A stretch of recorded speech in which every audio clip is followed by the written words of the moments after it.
Bagi Anda yang baru saja bergabung, berikut berita utama kami hari ini.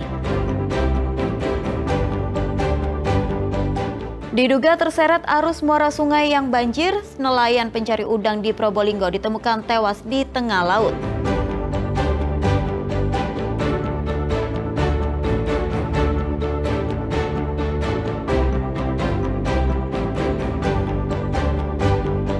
Dua perusahaan BUMN mengembalikan uang diduga hasil korupsi senilai 70 miliar rupiah ke Kejaksaan Negeri Tanjung Perak, Surabaya.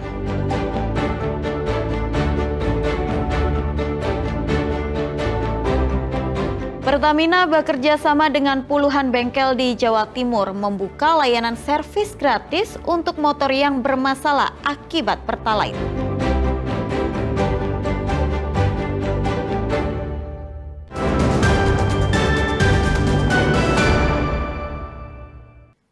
Dua perusahaan badan usaha milik negara yang terlibat dalam proyek pemeliharaan kolam pelabuhan Tanjung Perak senilai 196 miliar rupiah pada Rabu siang mengembalikan uang senilai 70 miliar diduga hasil korupsi ke Kejaksaan Negeri Tanjung Perak, Surabaya.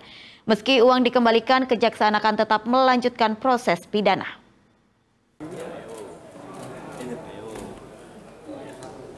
Kejaksaan Negeri Tanjung Perak, Surabaya mengungkap dugaan korupsi dalam proyek pemeliharaan dan pengusahaan kolam pelabuhan Tanjung Perak. Proyek ini melibatkan Pelindo Regional 3 dan PT Alur Pelayaran Barat Surabaya atau APBS.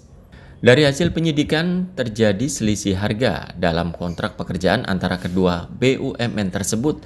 Selisih itu diduga merupakan kerugian negara. Setelah ada temuan dari Kejaksaan, PT APBS kemudian mengembalikan dana sebesar 70 miliar rupiah ke Kejaksaan Negeri Tanjung Perak sebagai bagian dari nilai proyek yang diperkirakan mencapai 196 miliar rupiah. Namun, Kejaksaan menegaskan sesuai pasal 4 Undang-Undang Tindak Pidana Korupsi, pengembalian uang negara tidak menghapus unsur pidana. Uang yang dikembalikan ini akan disita sebagai barang bukti dan dititipkan di rekening penampungan Kejaksaan Negeri Tanjung Perak di salah satu bank BUMN. Langkah ini merupakan bagian dari upaya pemulihan kerugian keuangan negara. Ketentuan pasal 4 Undang-Undang Tipikor disebutkan bahwa pengembalian kerugian keuangan negara tidak menghapus pidana. Jadi walaupun telah adanya beberapa barang bukti yang disita berupa uang, namun proses pidananya tetap berjalan, nanti menjadi pertimbangan baik itu bagi kami jaksa dalam melakukan penuntutan dan bagi hakim dalam menjatuhkan putusan. Penyidik dari Kejaksaan Negeri Tanjung Perak telah memeriksa lebih dari 40 saksi dan sejumlah ahli.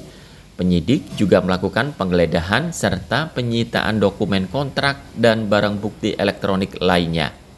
Penyidikan dilakukan sesuai standar operasional prosedur dan searah dengan arahan Jaksa Agung dalam program reformasi hukum dan pemberantasan korupsi. Dalam waktu dekat, penyidik akan mengumumkan pihak-pihak yang dimintai pertanggungjawaban hukum atas dugaan korupsi ini. Selamat Riyadi dan Sri Rama melaporkan dari Surabaya.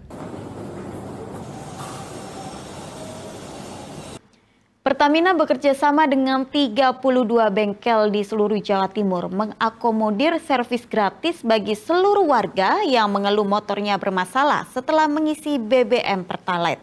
Wakil Gubernur Jawa Timur Emil Elestianto Dardak meninjau langsung salah satu bengkel untuk memastikan pelayanan yang diberikan Pertamina Patra Niaga. Wakil Gubernur Jawa Timur Emil Elestianto Dardak meninjau langsung bengkel motor Libra di kawasan Jalan Menur Pumpungan, Surabaya. Bengkel ini merupakan salah satu dari 32 bengkel yang bekerja sama dengan Pertamina Patra Niaga untuk mengakomodir keluhan warga yang motornya mengalami berebet usai mengisi BBM jenis Pertalite. Wakil Gubernur mengapresiasi respon Pertamina sebab warga yang datang ke bengkel yang ditunjuk oleh Pertamina bisa langsung menservis motornya. Nah, waktu itu keputusan kolektif Pertamina Pemprov Jawa Timur daripada birokratis harus lapor ke posko-posko SPBU, lapor lagi, bawa kertasnya, langsung saja di bengkel. Bengkel itu bisa langsung dicek, bisa langsung ditangani, jadi nggak 2 kali kerja gitu. Nah, sementara itu, Regional Manager Retail Sales Jawa Timur Balinus PT Pertamina Putra Niaga, Denny Sukendar, meminta maaf kepada seluruh pelanggan lantaran masih ada kendaraan roda 2 yang mengalami berebut usai mengisi BBM jenis Pertalite.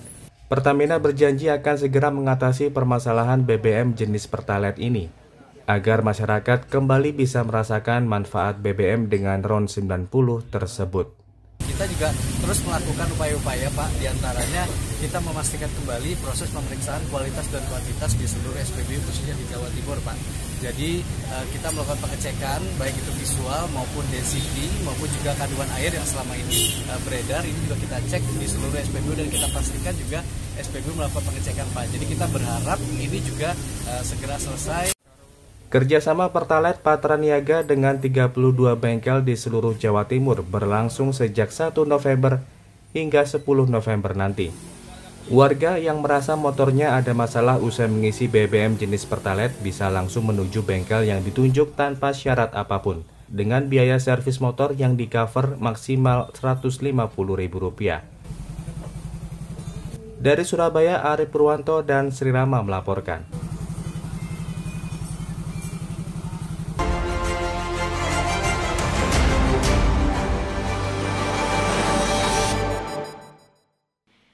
Tim redaksi merangkum sejumlah berita selama sepekan yang menjadi perhatian publik di Jawa Timur.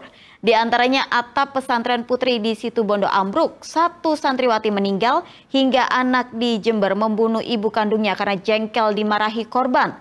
Selengkapnya dalam berita Jawa Timur sepekan.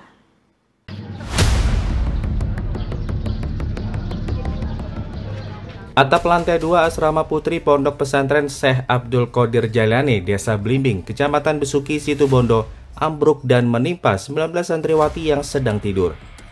Peristiwa ini mengakibatkan 1 santri tewas dan belasan lainnya mengalami luka.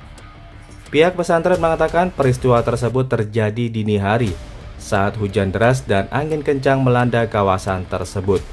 Diduga atap bangunan tidak kuat menahan terjangan hujan dan angin hingga semua bagian atap dan genting ambruk.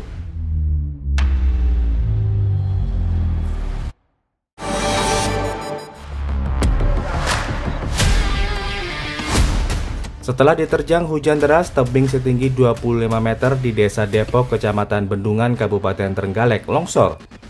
Akibatnya rumah yang berada di kaki tebing tertimbun bebatuan dan tanah.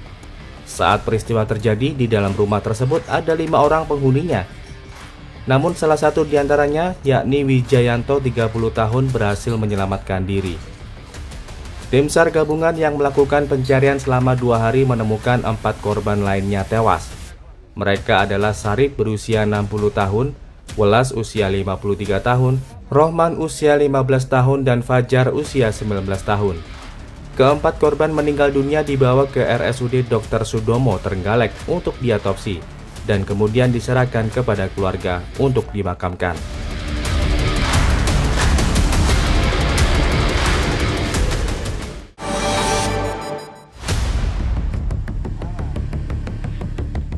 Seorang pria ditemukan terluka parah dengan kondisi tangan terikat dan mata tertutup di sebuah jalan setapak di Desa Samaran, Kecamatan Tambelangan, Kabupaten Sampang. Korban pertama kali ditemukan oleh seorang warga saat hendak pergi ke ladang. Penemuan itu langsung dilaporkan warga dan polisi, yang kemudian membawa korban ke rumah sakit. Namun setelah mendapatkan perawatan di rumah sakit, nyawa korban tak tertolong. Berdasarkan pemeriksaan sidik jari, polisi mengidentifikasi korban bernama Rafa Galang, berusia 19 tahun, asal Surabaya. Jenazah korban kemudian diserahkan kepada keluarga untuk dimakamkan, sementara polisi memburu pelaku penganiayaan tersebut.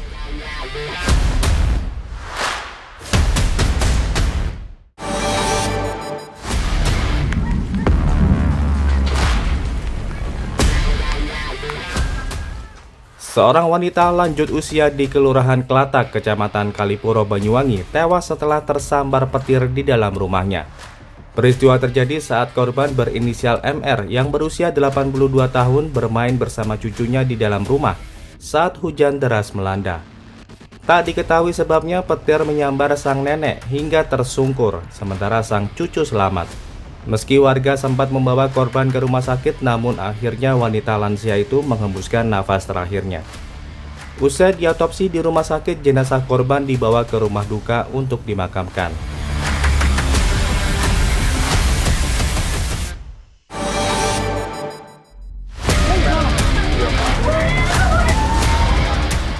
Seorang pria di desa Kertonegoro, Kecamatan Jenggawah, Kabupaten Jember menganiaya ibu kandungnya hingga tewas. Warga dan kerabat histeris mengetahui peristiwa itu dan langsung melaporkan peristiwa berdarah itu ke polisi. Tersangka kemudian dibekuk di lokasi kejadian tanpa perlawanan. Peristiwa bermula saat korban Susianto 60 tahun memarahi anaknya, Imam Gujali 35 tahun. Diduga tersinggung, pelaku kemudian terlibat cekcok dengan ibunya hingga berujung penganiayaan. Korban dipukul dengan besi berkali-kali hingga meninggal di lokasi kejadian.